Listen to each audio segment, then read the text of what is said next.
Khulna Sheikh Hasina medical বিশ্ববিদ্যালয় থেকে শেখ হাসিনা নামটি বাদ দেওয়ার নির্দেশ দিয়েছেন প্রধানমন্ত্রী।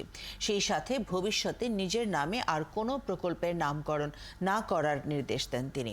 প্রধানমন্ত্রীর সভাপতিত্বে অনুষ্ঠিত বৈঠকে 10টি প্রকল্পের অনুমোদন দিয়েছে একনেক।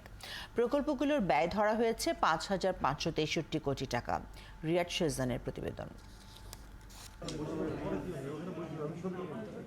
প্রথমবারের মতো চট্টগ্রামে একটি বার্ন ইউনিট করতে যাচ্ছে সরকার। চীনা সহায়তায় হতে যাওয়া এই হাসপাতালের নাম দেওয়া হয়েছিল China aid project of burn unit. প্রকল্পটি থেকে চায়না এইড শব্দটি বাদ দেওয়ার নির্দেশ দেন প্রধানমন্ত্রী। এছাড়া খুলনায় শেখ হাসিনা মেডিকেল বিশ্ববিদ্যালয় থেকে শেখ হাসিনা নামটি বাদ দেওয়ার নির্দেশ দেন তিনি। সেই সাথে ভবিষ্যতে আর কোনো প্রকল্পে নিজের নাম যুক্ত না করার নির্দেশও দেন প্রধানমন্ত্রী। বিকাশে কম খরচে ক্যাশ আউটের লিমিট বেড়ে 50,000, প্রিয় এজেন্টও 2টা। শেখ হাসিনা মেডিকেল কলেজ খুলনাতে, এবং এই প্রকল্পটি যখন উঠেছিল শেখ হাসিনা নামটা বাদ দিতে হবে, এবং এই বিষয়ে মাননীয় প্রধানমন্ত্রী একটু উষ্মা প্রকাশ করেছেন ওনার নাম ব্যবহারের ক্ষেত্রে, এবং ভবিষ্যতে বলেছেন যে এই মাননীয় প্রধানমন্ত্রীর নাম ব্যবহারে উনি অনুমতি দিবেন না। মাননীয় মন্ত্রীরা ওনাকে বোঝানোর চেষ্টা করেছেন যে এটি বাদ দেওয়া হলে এখন আইন পরিবর্তন করতে হবে। ইতিমধ্যে জাতীয় সংসদে আইনটি পাশ হয়ে গেছে।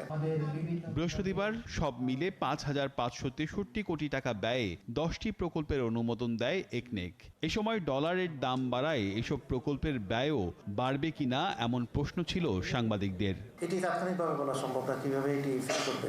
এটা দুই দিকেই আমাদের লাভ এবং লোকসান আছে, সুতরাং এই বিষয়ে সেন্ট্রাল ব্যাংক সবচেয়ে ভালো বলতে পারবে। ভূমি অধিগ্রহণের জটিলতার কারণে অনেক সময় প্রকল্পে ধীর গতি হয় বলে জানান পরিকল্পনা মন্ত্রী। যেখানে ভূমি অধিগ্রহণের বিষয় আছে সেখানেই বিলম্ব বেশি হয়। সেখানে আমরা একটা সিদ্ধান্ত নিয়েছি যে আমরা পিপিপি তৈরি হওয়ার পরই ভূমি কার্যক্রম অধিগ্রহণের কার্যক্রম শুরু হয়ে যাবে। একনেক সভায় নদীর নাব্য অনুযায়ী ব্রিজের উচ্চতা ঠিক রাখার নির্দেশ ও শেয়ার বাজারে সরকারি প্রতিষ্ঠানগুলোকে তালিকাভুক্তের কথাও বলেন প্রধানমন্ত্রী।